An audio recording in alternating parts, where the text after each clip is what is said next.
اعوذ باللہ من الشیطان الرجیم، بسم اللہ الرحمن الرحیم۔ معزز ناظرین السلام علیکم، میں ہوں سید علی رضا نقوی اور آپ دیکھ رہے ہیں نیو اسلامک میڈیا۔ دوستو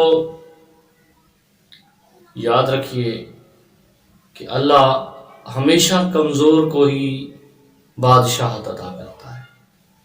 ابراہیم علیہ السلام سے اللہ نے وعدہ کیا تھا کہ جتنے کمزور آپ کی نسل میں سے ہوں گے میں انہیں بادشاہت اور حکمت عطا کروں گا۔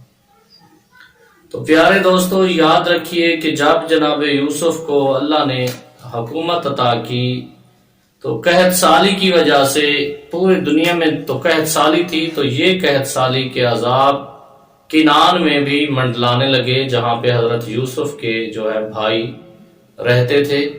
اور حضرت یوسف کے بھائیوں نے جب سنا کہ مصر میں جو عزیز مصر ہے وہ نیک رحم دل ہے اور وہ خدا یکتا کو بھی مانتا ہے، تو وہ بھی گندم لینے کے لیے 10 بھائی آ گئے۔ جب یوسف کے پاس یہ لسٹ پہنچی تو یوسف نے کہا انہیں گندم بھی دے دو اور لباس سے 9 زیب تن کراؤ، غسل کرا کے میرے پاس لے آؤ۔ یوسف نے ملاقات کی لیکن وہ یوسف کو پہچان نہیں پائے۔ یوسف نے پہچان لیا کہ یہ میرے بھائی ہیں۔ پیارے دوستو جب یہاں تک بات پہنچی، یوسف نے اپنے نوکر سے کہا انہیں فری میں گندم دے دو اور ان کے پیسے ان کے بوریوں میں ڈال دینا، اور پوچھا کہ تمہارا 11واں بھائی کہاں ہے؟ انہوں نے کہا کہ وہ ہمارے بابا کے پاس ہے۔ اور بابا آپ کے کیا کرتے ہیں؟ یوسف کو انہوں نے کہا کہ ہمارے بابا ہمارا ایک بھائی تھا جو بچپن میں جسے بھیڑیوں نے کاٹ ڈالا تھا اور اسی کے غم میں وہ روتے رہتے ہیں۔ یہ بات سن کر یوسف پہ بھی بہت کیفیت طاری تھی، اور یوسف نے اس طرح انہیں اجازت دی اور کہا کہ اگلی مرتبہ اگر آپ اپنے بھائی کو نہیں لائے تو آپ کو میں گندم نہیں دوں گا۔ جب یہ بات جناب یوسف کو پتہ چلی، یوسف کے بابا یعقوب کو پتہ چلی، تو یعقوب بھی کہنے لگا کہ ہاں ٹھیک ہے آپ لے جائیں۔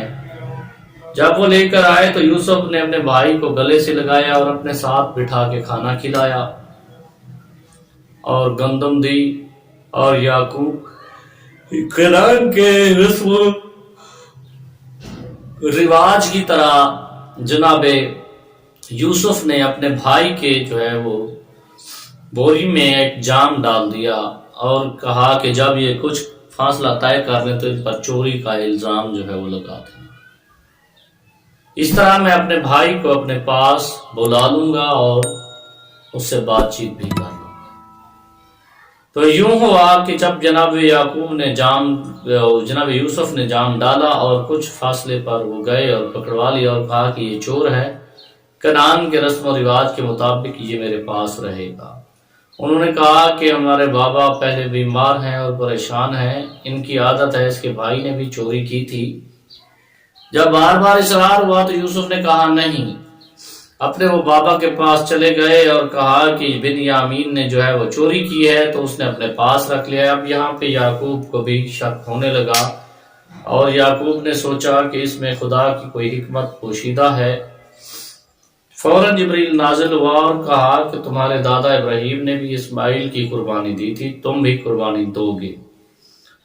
اور اسی طرح یوسف اور یعقوب کے ملنے کا راز ہے وہ افشا ہو گیا، اور جناب یوسف نے کہا کہ یہ میری ابا اپنے باپ کے پاس لے جاؤ اور اس کی آنکھوں میں پھرو، اسے شفا مل جائے گی، میری طرف سے میرے بابا کو سلام کہنا اور انہیں مصر کی جانب آپ لے آئیں، اور میں شان و شوکت سے اپنے بابا کا وہ استقبال کروں گا۔ دوستو یہ تو تھی داستان حضرت یوسف، آپ کو کیسی لگی کمنٹس میں آپ نے ہمیں بتانا ہے۔ اللہ آپ کا حامی و ناصر ہو۔ ملتے ہیں اگلی ویڈیو کے ساتھ، تب تک کے لیے ہمیں اجازت دیجیے۔ اللہ آپ کا حامی و ناصر ہو۔ انشاءاللہ ہم ایسی ویڈیو آپ کے ساتھ شیئر کرتے رہیں گے۔ آپ ہماری حوصلہ افزائی کریں، ہماری ویڈیو کو پورا دیکھیں اور کمنٹ باکس میں اپنی رائے دینا ہرگز نہ بھولیے گا۔ اللہ آپ کا حامی و ناصر ہو۔ والسلام ورحمۃ اللہ وبرکاتہ۔